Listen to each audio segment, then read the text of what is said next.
Coach, I think we're ready to go. Why don't you just, like normal, get us started with your statement? Obviously, high-scoring game. Didn't start off well for us. They put together a nice drive to start it off.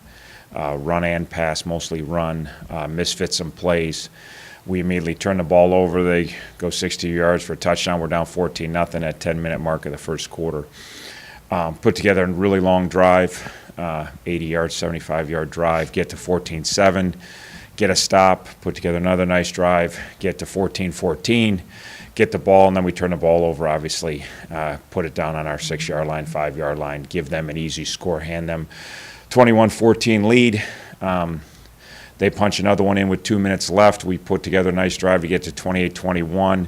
Felt pretty good at halftime. Disappointed in the 2 turnovers offensively because we got 2 turnovers and 3 touchdowns on offense and feel like if we don't turn the ball over, we obviously have opportunities to produce more points. Defensively didn't play very well in the first half, run or pass. Kids, OU starts moving the ball, starts having success. Kids start trying to do too much, start trying to do somebody else's job. Hurt us in the first half. Second half defensively, early regrouped nicely, 3 straight stops to start the second half for our defense. Got back to playing football the right way. Get pinned to our 5, go 95 yards, beautiful drive out of a hole early. Get it to 28 all. They bounce right back. Unfortunately, we need a stop right then to keep momentum on our side.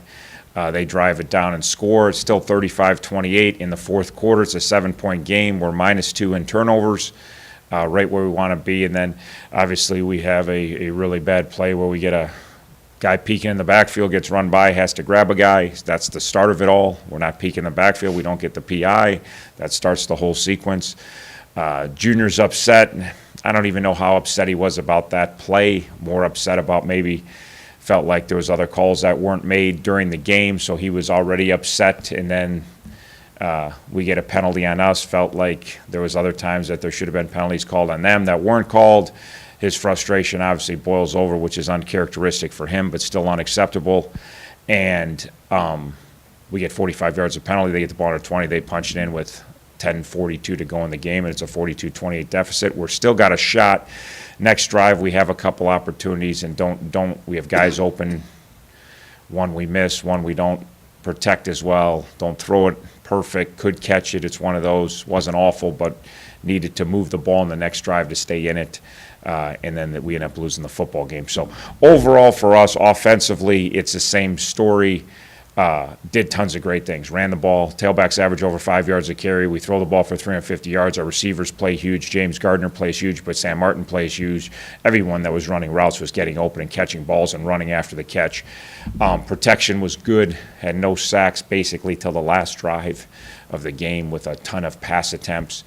But the 2 turnovers are critical. You know, you're 35-28 to start the fourth quarter, and you've given them the ball on your 6-yard line, and another turnover led to a scoring drive. They're 14 points off turnovers, and for offense, that's the difference. Defensively, big picture again. First half, you know, we give up one drive, and then our kids start to hit the panic mode a little bit and start to guess, and they haven't played very well 3 of the last 4 weeks or 4 of the last 5 weeks, and starting to doubt themselves a little bit, start to question, you know, and try to do somebody else's job, and it hurt us in the first half. And then second half was playing much better until obviously 3 penalties on one play is really, really difficult to overcome. Questions? No problem.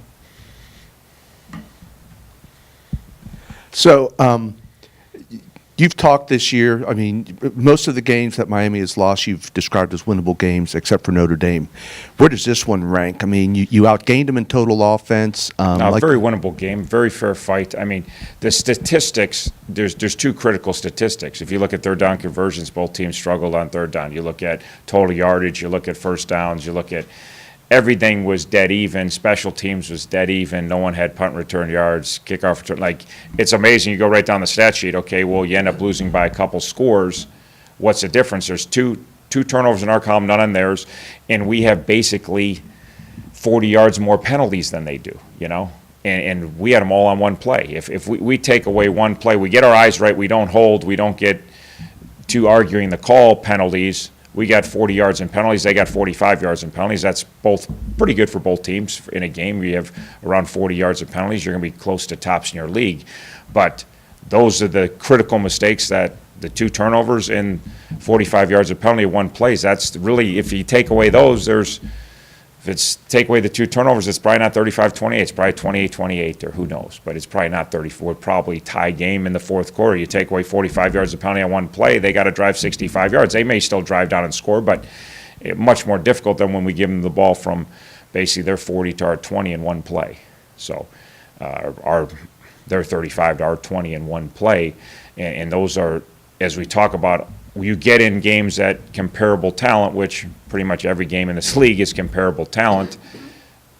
Then it comes down to 1 or 2 critical plays, and turnovers are always there. Big plays are always there. Both teams made big plays. I don't think we probably won the big play battle, really, to be honest with you, but they made some big plays too offensively, so that was fairly even. Both offenses generated enough chunk plays that there wasn't a huge advantage. But the 2 turnovers were a huge advantage, and that 1 play of penalties. It wasn't the whole game. We weren't playing undisciplined, terrible penalty game. We had whatever 6 for 40 other than that. So how did you come out of the game physically now, and what's the prognosis for some of the players that either got hurt or have been? Yeah, the game was pretty good for us. We didn't have a ton. Obviously, early to tell. Demo obviously didn't play from second quarter on. Heath was in and out the whole game. Said got knocked out. We're hopeful for all those guys. We'll see. It's way too early to see if any of those guys will be ready to go. Obviously, Tommy Doyle came back. Foot was fine, but suffered another injury, so he's going to be done probably for the rest of the season, unfortunately. So, and other than that, we're just kind of waiting and seeing. It's that type of year. You got 6 days to get ready for the next one, and you need all 6 days. So, but overall, we came out, besides losing Tommy and probably came out of it okay. Demo, we'll see. We'll see. It's going to be, I would say the earliest will be next Tuesday night, and maybe longer. We'll see on him. So Kobe Burr stepped up and played real well in his absence, which we needed. That's the best Kobe's played. Had a really, really nice game on defense and ST, and really seemed to be growing confidence. So obviously, if Demo can't go, that's critical for Kobe to play well again for us. You get this every week. Is there a Gus update? Yeah, he's getting closer. He was available. He wasn't 100%. So in our opinion, it was, as much as we love to have Gus out there, obviously we love to have Gus out there. You got a kid that's not 100% that plays a position that you need to be 100%, You need to be able to move around and do all the things to do. So I would say we're very hopeful he'll play this week. Hopeful he'll start this week. He was available last week, I think, with another 7 days. Hopefully he's, maybe not 100%, but he's where he feels like he can do all the things that he wants to do on a football field and play the game the way he wants to play. So we're very hopeful he will be available and ready to go. You good with your stuff? Well, I just want to make some. Okay. Yep, go ahead. I've got a couple as well, remember. Oh, that's right. I forgot. What can you tell us about Akron then, besides the fact that they're tied with Ohio for the lead in the division?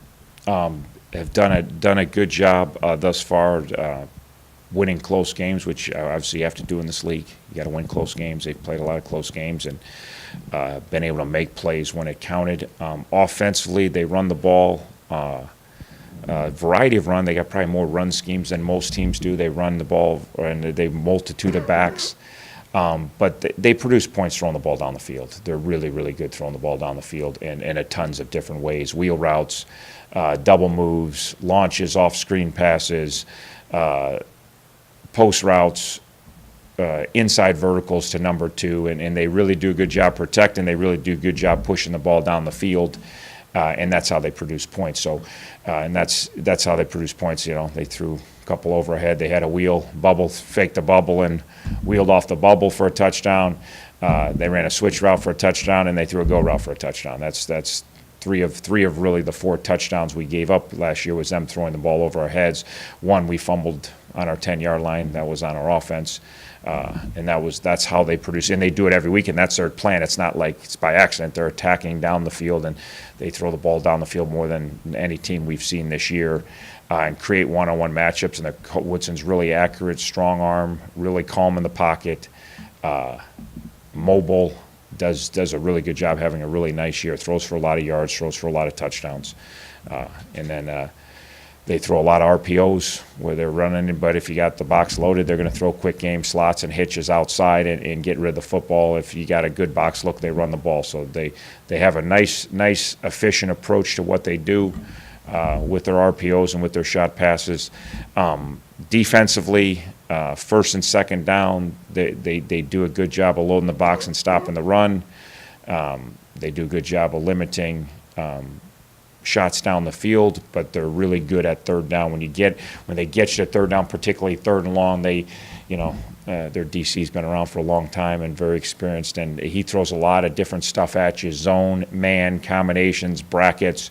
Very difficult for third down for the quarterback to know what you're in and know where to get the ball to. So you got to stay out of third and long against them. You got to do that against everybody, but particularly against them, because he's going to throw a lot of different things at you every week, and he does a lot of double teaming of he's going to double team Gardner, double team Smitty, double team Gardner, double team Murphy, and he mixes it up nicely. He doesn't always double team. I assume they're going to double team Gardner every time, but the other guy, it's not like you just know who's getting doubled, but then they don't do that all the time. So really, really good in third down and creating situations to get negative plays. Coach, the student couldn't be here today, so they just sent in a couple questions. One, they just want to know about, obviously, expectations were high coming into the season.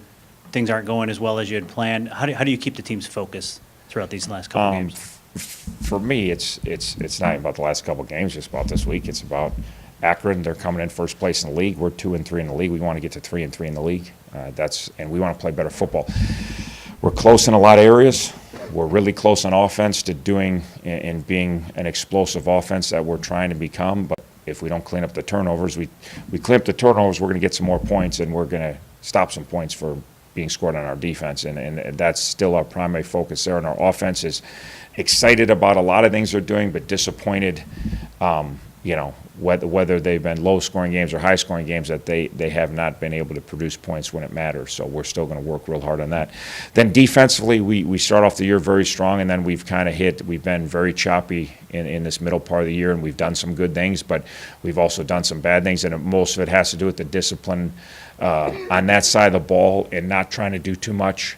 They hit a wheel route on a Saturday in the second drive, and Demo's chasing reverse, and he's got the wheel route, And again, it's not lack of effort on Demo. He's trying to do too much. He's trying to go make a play that isn't his play, and he knows it's not. And that's just a small example of many examples of guys that are trying to do too much and putting ourselves in tough positions because they're getting themselves out of position and not doing their own job. And we got to get back to playing fundamental defense. We played it strong at the end of last year. We played it strong at the beginning of this year. We know we're capable of it with many of the same kids, but just again, some lack of success and some teams being able to move the ball, which maybe some teams that couldn't move it on us a year ago moved it on us this year, got us frustrated and got us off our game, and we got to get back to playing football the way we want to play football in Miami.